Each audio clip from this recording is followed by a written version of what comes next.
Boston, in the dead of winter. Wind howled through the old brick buildings as if the city itself were screaming against injustice. She walked into the gym like a ghost, no sound, no name, no one noticing. A short, black woman, graying hair tucked under a faded hoodie, worn-out sneakers peeling at the soles. People looked at her and saw only poverty, failure, and one unspoken but unanimous thought: she doesn't belong here. And then they laughed. They laughed when she asked for a sparring round, laughed when she stepped into the ring, laughed when Chad Riker, a smug 80-kilo wall of muscle and the gym's self-proclaimed alpha, strode toward her like he was about to swat a fly. A crowd formed, phones raised. The laughter cut through her skin like blades sharp, arrogant, and full of contempt. Chad spat on the mat and scoffed.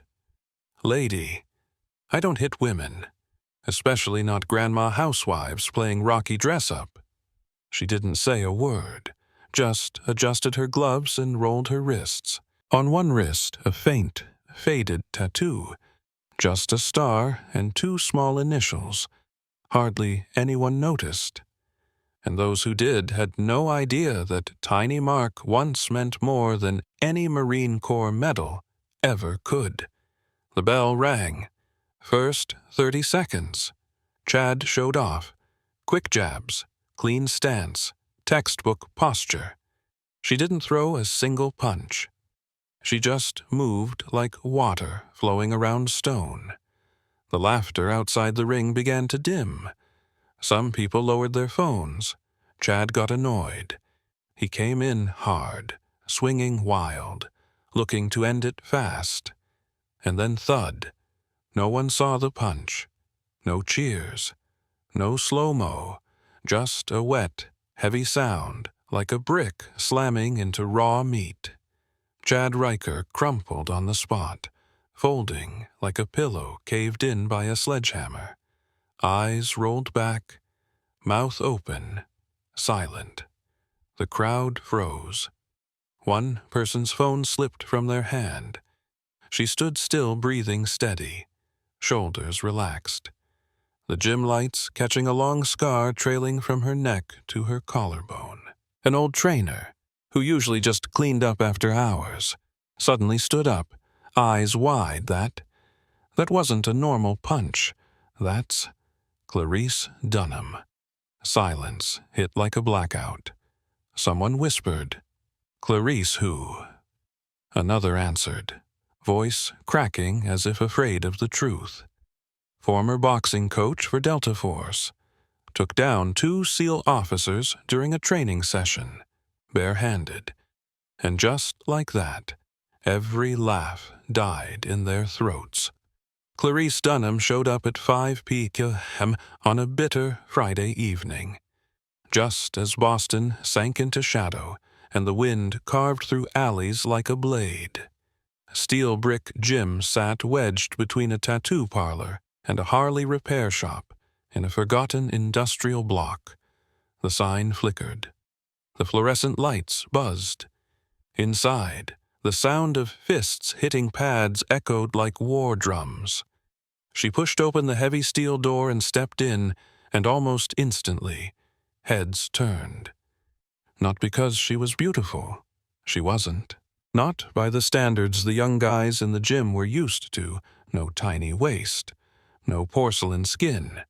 No neon spandex clinging to a curated figure. She was short, square-built, wearing a faded Fort Bragg hoodie from a boot camp long gone. Her face was sun-worn, her jaw sharp, and her eyes black, deep and still, like a rifle scope locking in on a target. Clarice didn't smile. She gave a slight nod to the receptionist, a platinum-blonde kid too busy texting to notice. "I'd like to sign up for sparring class," she said, her voice low and dry like sandpaper. The kid looked up.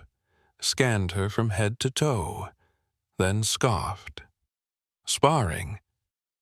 Are you sure you didn't mean the senior yoga class?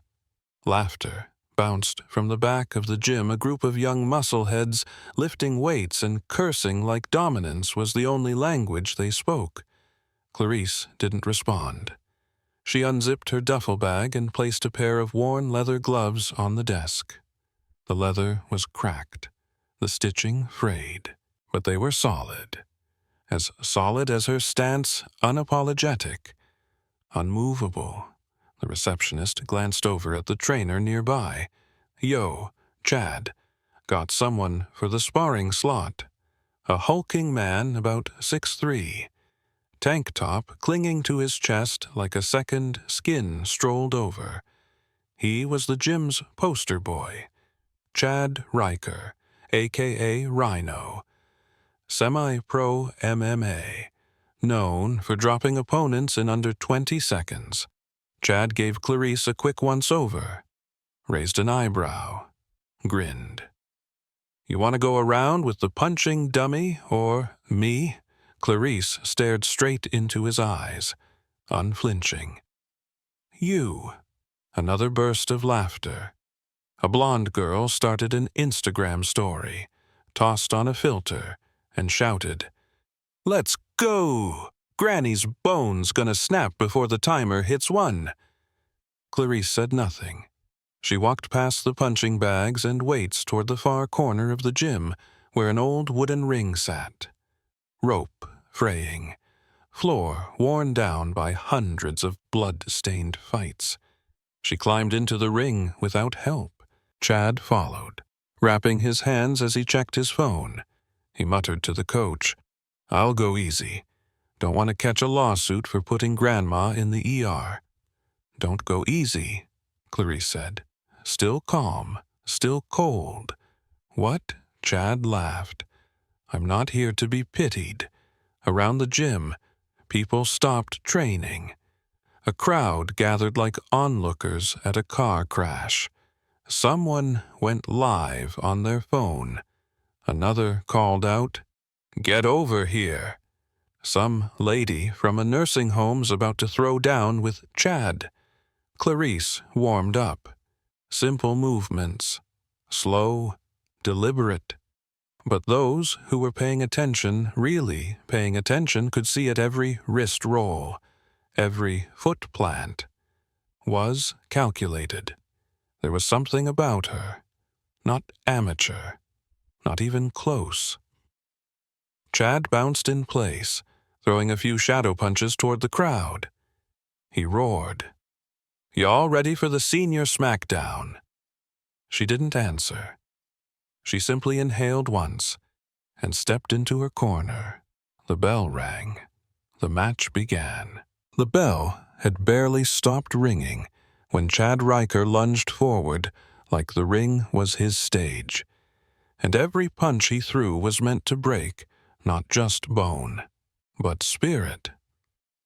Clarice didn't move. She didn't step back.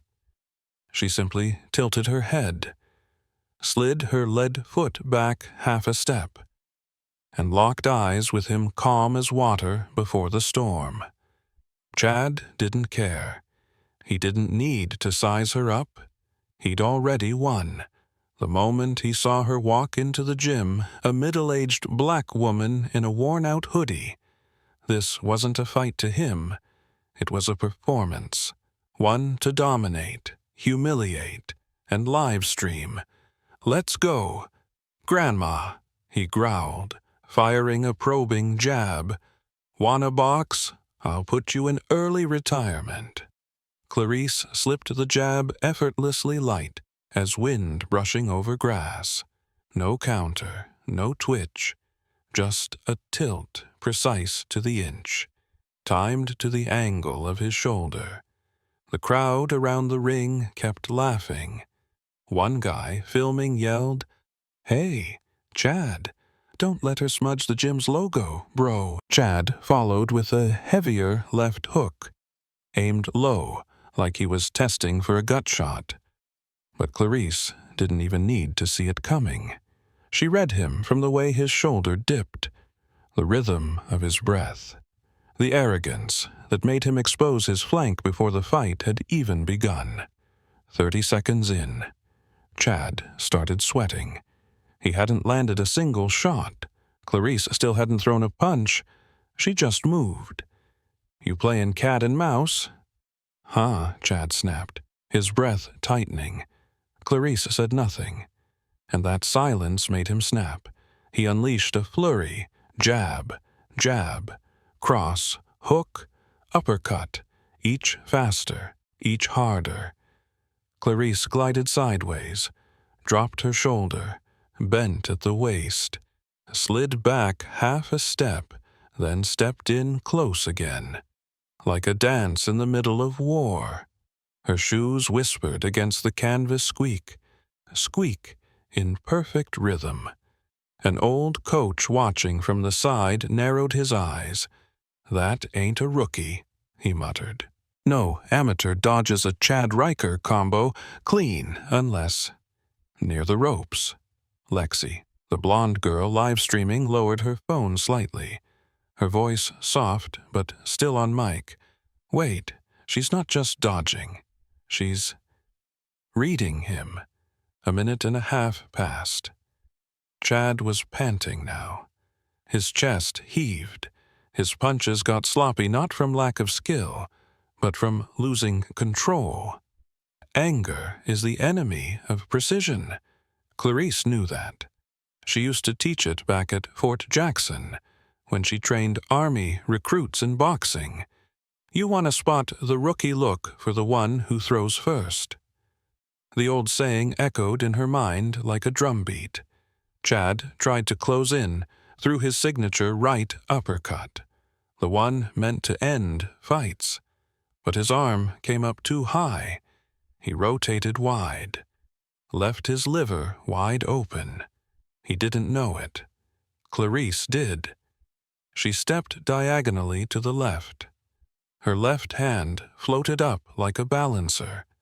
Right shoulder rotated, not hard, but perfect. 45 degrees, perfect angle, perfect distance. Right into the exposed target, soft and pulsing like a paper bullseye. Thud. The liver hook landed faster than a blink. The entire gym froze. No screams, no applause, just Chad Riker collapsing to the floor, face pale, clutching his right side, gasping like someone had yanked the air out of his lungs. Clarice didn't stare. She stepped back, exactly one pace, adjusted her gloves. She knew he wouldn't get up. She knew that punch was enough not just to paralyze the liver, but to rupture the ego. The guy live streaming forgot to mute. In the dead silence, his voice came through, barely a whisper. "Oh, my God." That was textbook. She broke him. A senior trainer gasped, jaw slack. Clarice Dunham. Holy hell, that's Clarice the Phantom. Dunham. Someone else's eyes went wide. "You mean the Clarice, the Delta Force trainer, the one who knocked out 3 SEAL recruits barehanded during orientation, and suddenly—" The room got it. They finally realized who they had just laughed at. Clarice stepped down from the ring, slow, deliberate, without looking back. The scar on her neck glinted beneath the dim gym lights. She didn't need to yell, didn't need to announce who she was. Her punch said everything. Clarice Dunham didn't look back. Not at Chad, now gasping like a fish out of water. Not at the crowd, silent and frozen. Phones slipped from hands, mouths open but speechless. She simply stepped down from the ring, each step steady, grounded, like no one had ever dared laugh at her in their life. A young man stood in her path, eyes locked on the scar running along her jawline, the kind of scar some who served in Fallujah would still remember.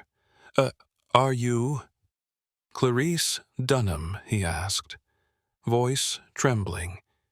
She stopped. Her eyes swept across him like a blade slicing through meat. "I was..." Just 2 words, but they turned the whole gym into a crime scene of shame. A door slammed open. Coach Maynard stormed in an old Italian man, bald, eyes clouded with age. Yet he hadn't missed a single session at Steel Brick Gym in over 30 years. The moment he saw her, he froze. His mouth fell open, eyes squinted. Then he broke tears streaming down. "Dear God, I thought you died in that Mississippi car crash. 12 years, Clarice. 12 years and not a word." Clarice gave a small shrug. "I didn't die.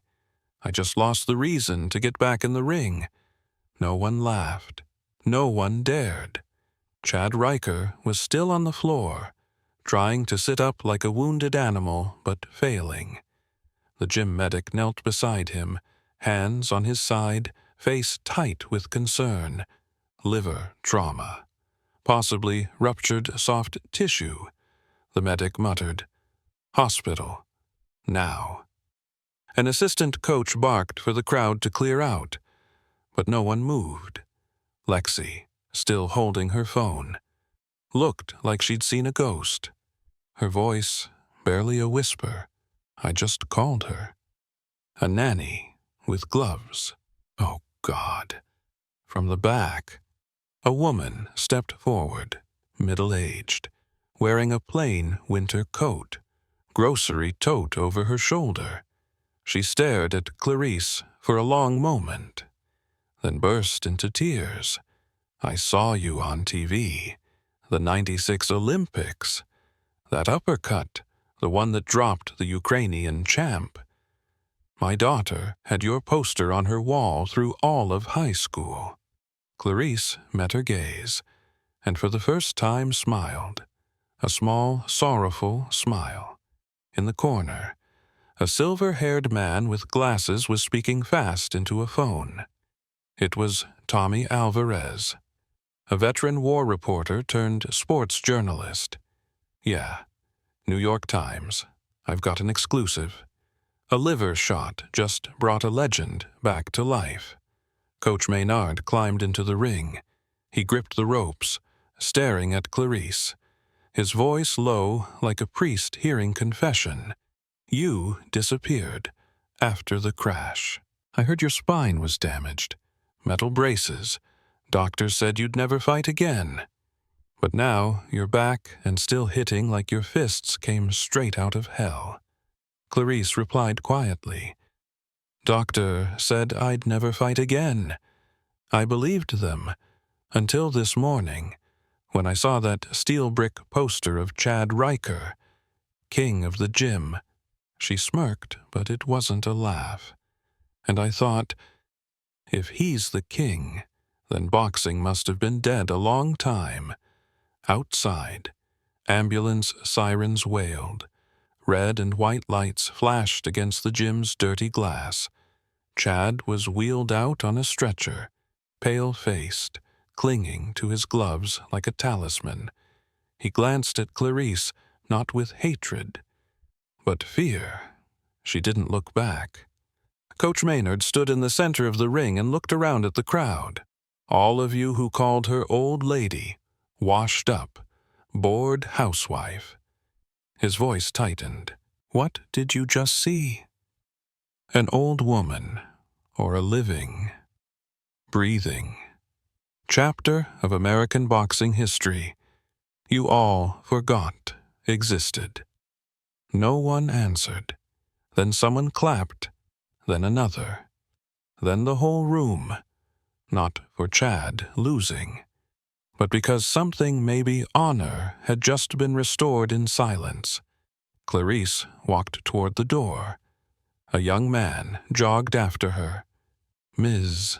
Dunham, are you coming back to boxing training again?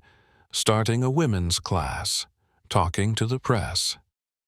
She paused at the exit.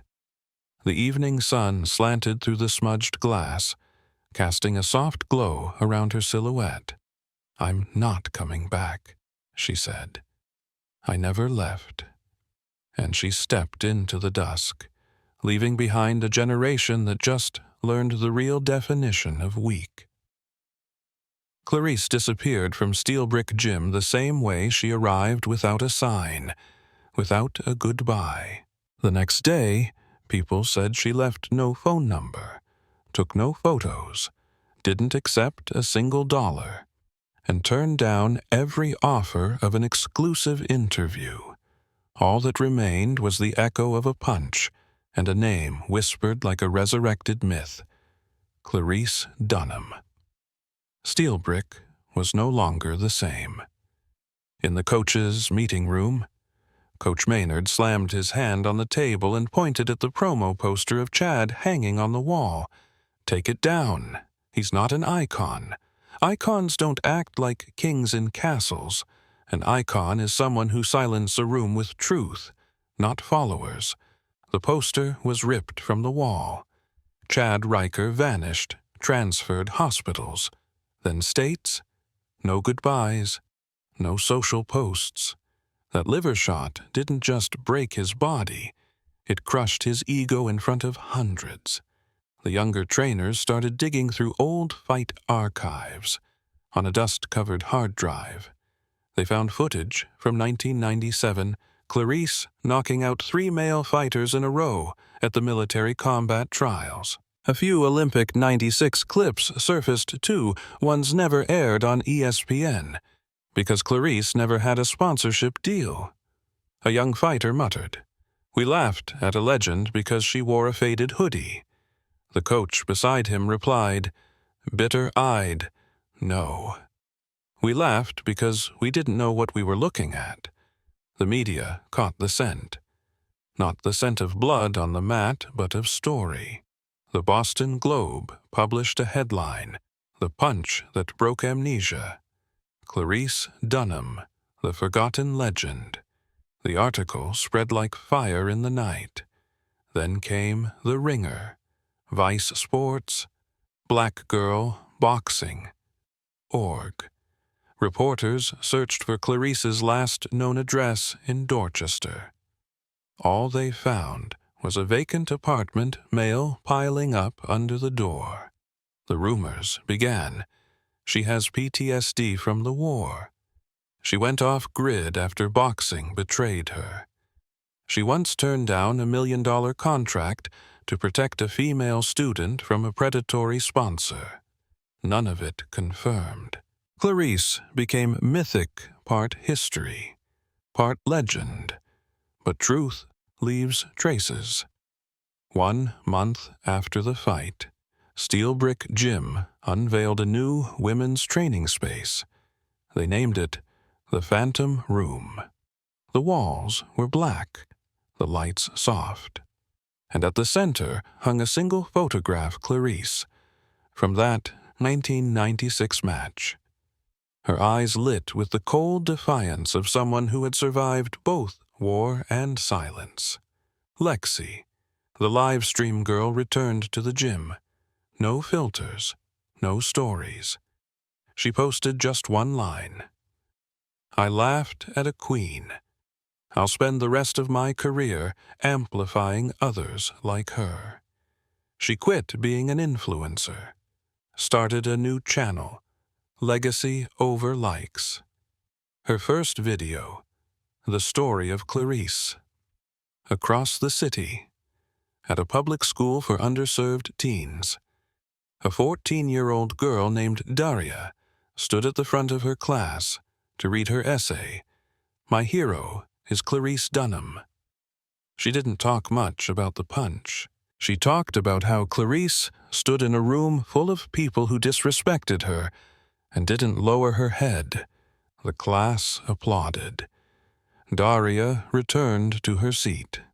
No tears fell, but her fist clenched tight, as if one day she too would walk into a room where they said, "You don't belong. and not step back.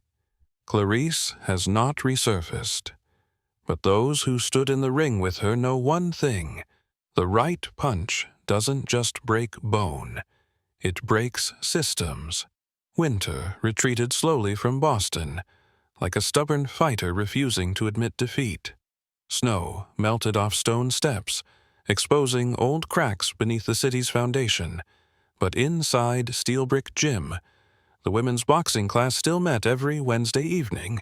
No loud rap music, no flashing lights, no flexing muscles, just sweat, the sound of gloves hitting heavy bags, and women of all shapes, all shades, all ages learning how to find balance again, not just on their feet, but in their spirit. Clarice didn't teach there. She never came back.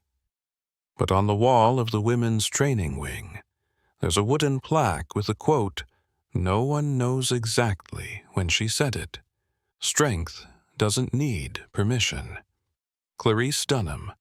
Not a slogan, not a mission statement, just a truth etched in wood, and in the memory of anyone who witnessed that punch. In Dorchester, near an old subway stop, a woman lives alone. Each morning, she runs, not fast, but steady. At noon, she sits in a dusty corner cafe, reads the printed newspaper, and never pulls out a phone. When asked, she answers simply, "I like things that don't disappear with a swipe." In the afternoon, she writes by hand on yellow paper, no one knows what, letters, perhaps, notes, memories. Someone tracked her down, a reporter from New York. He waited outside the cafe, finally approached. "Ms. Dunham, I'm a sports journalist. I just need 5 minutes." Clarice looked at him. Not angry, not cold, just complete. "You know," she said softly, "people only knew me after the punch, but I wasn't born from it. I was born from the kicks, the shoves, the times I was thrown out of the ring, the times they called me a monkey girl with gloves." She set down her coffee cup, stood up. "The thing is, I'm not here to retell it. I'm here to forget it." And she walked out, never looked back. Steel Brick Gym carried on. Every week, someone new would ask, "Is she coming back? Does Ms. Dunham teach here?" Anyone got her number, Coach Maynard would just shake his head. He didn't yell like he used to. He only said Clarice is the kind of person who doesn't need to come back, because her presence was never about the seat she stood in. Then, one early summer day, a package arrived at Steel Brick Gym. No return address. Inside, a pair of old leather gloves, military issue, worn and faded, stitches fraying, but the logo still visible. Dunham, U.S. Army, tucked inside. A single handwritten note. "Give these to the one most worthy, not the strongest, the one who knows when not to use strength." Coach Maynard held the gloves, his eyes clouded with tears. "She doesn't need a ring, doesn't need a mic, doesn't need to teach. She already left the most important thing behind a standard. In the noise of a loud world, Clarice never needed to return. Because the truly strong don't show up to be seen. They step in, do exactly what needs to be done, then walk away, letting silence restore the order. Like a perfect punch just once, but never forgotten.